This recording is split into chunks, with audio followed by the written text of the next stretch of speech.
Hey there, let's take a look at the Constitution amendments. Let's take a look first at Amendments 1 through 10. Those are collectively called the Bill of Rights, and they were added to the Constitution very shortly after it was ratified. In fact, the Bill of Rights was one of the ways that the Federalists convinced the Anti-Federalists that yes, this was a good thing and they should approve the Constitution. So we'll take a quick peek at those and try to clarify maybe any questions that you might have there. This is just a reminder on how amendments to the Constitution happen. They can be proposed by a 2/3 vote of each House of Congress.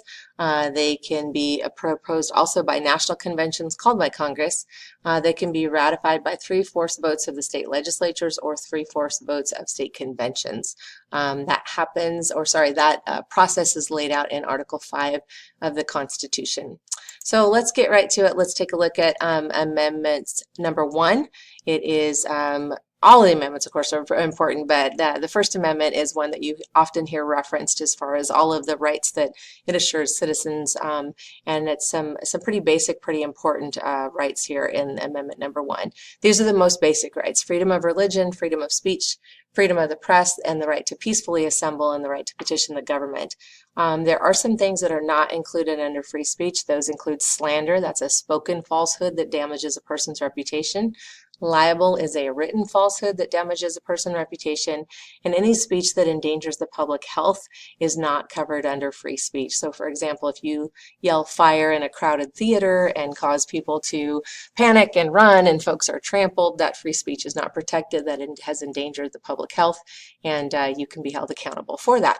So we've got lots of guarantees here in this First Amendment, pretty important amendment as far as outlining the rights of citizens. Let's take a look here at some additional rights in the first 10. Amendments 2, 3, and 4 all involve the protection of citizens. Amendment number 2 is probably one you've heard before, and this is where we are guaranteed the right to establish a militia and also the right to keep and bear arms.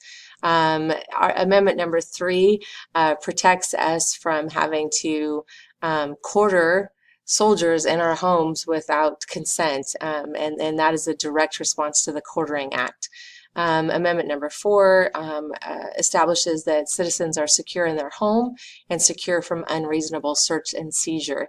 It's from that particular amendment that we get the idea of probable cause. That cause must exist before a warrant is issued for a search. Prior to this amendment, especially under British rule, British officials had the right to search your business or your home or your person without any kind of cause. They could do it just because. And so this establishes that that's not okay, that law enforcement officials must have probable cause in order to search you or your place of residence or your place of business. Over here, Amendments 5, 6, and 7, and 8 involve the rights of the accused. So in Amendment number 5, we see due process, double jeopardy, and self-incrimination all addressed here. Due process means that there's a certain series of steps that must be followed in order to protect a person who's been accused of a crime.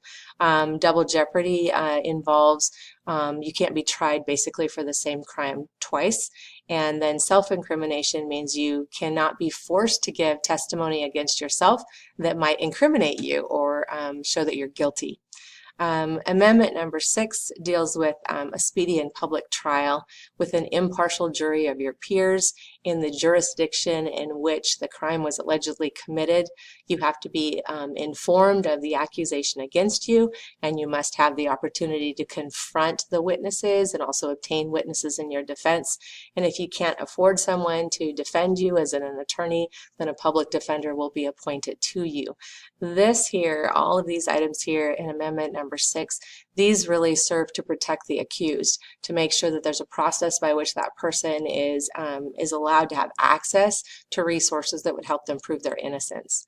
Amendment number 7 ensures that we have a trial by jury in civil cases, and that jury is a jury of our peers, people from our own community. And then Amendment number 8 says that no excessive bail or cruel or unusual punishments will be enforced or established against the accused. So bail requirements have to be reasonable. As a school teacher, I don't have access to millions and millions of dollars.